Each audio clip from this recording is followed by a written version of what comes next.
اور باقی آپ نے جو سوال کیا کہ جمعرات کو روحیں آتی ہیں اور گھر والوں سے سوال کرتی ہیں کہ ہمیں ایثار ثواب کرو،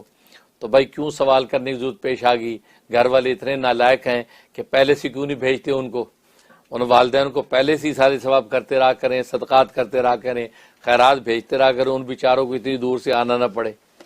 وہ بیچارے عالم ارواح سے اٹھ کے آتے ہیں اور آپ کو اتنا ریمائنڈ کرنے آتا ہے کہ ظالموں ہمیں ایثار ثواب تو کر دو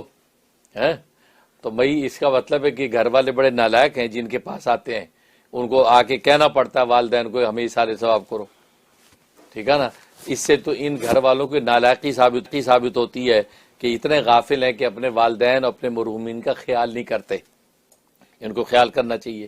اور دوسری بات یہ ہے کہ دیکھو حضرت حکیم الامت مجدد ملت مولانا اشرف علی تھانوی رحمہ اللہ تعالیٰ نے اپنی کتاب اشرف الجواب کے اندر ایک بات لکھی ہے، وہ فرماتے دیکھو روح نکل جاتی ہے تو وہ اعلیٰ علیین میں چلی جاتی ہے یا سجین میں جاتی ہے، دو مقام ہیں عالم ارواح کے،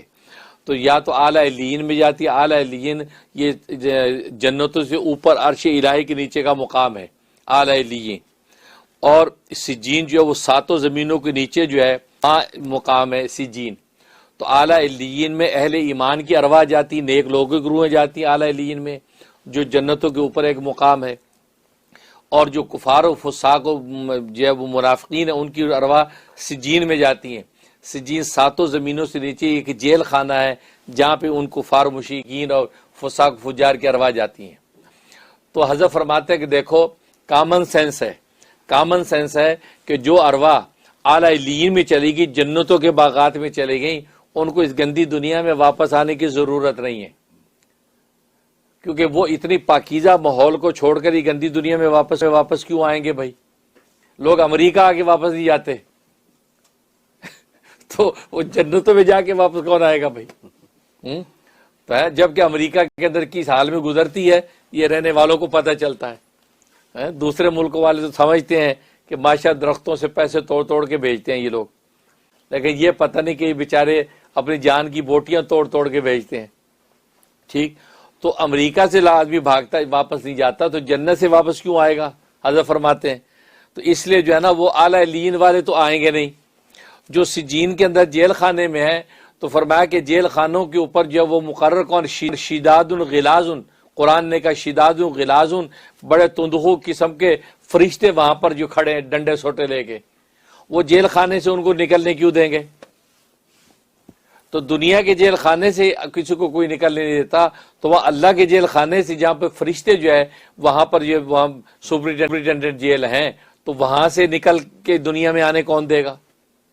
تو فرمایا کہ سینسیبل بات یہ ہے نہ وہ اوپر والے نیچے آتے نہ نیچے والوں کو اوپر آنے کا موقع ہوتا ہے، ارواح اپنے اپنے مقام پر ہے۔ ہاں ان کا کنیکشن جو ہے، ان کا کنیکشن اس جسم اور باڈی کے ساتھ قائم رہتا ہے،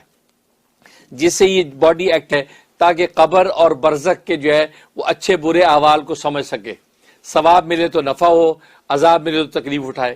بس اتنا کنیکشن رہتا ہے۔ اور آج کی دنیا کے اندر یہ جو ہے جو سیٹلائٹ سسٹم کی وجہ سے اس مسئلے کو سمجھنا بالکل آسان ہے کہ آپ کا یہ سیل فون ایکٹیویٹ رہتا ہے کیونکہ سیٹلائٹ کے ساتھ اس کا کنیکشن ہے۔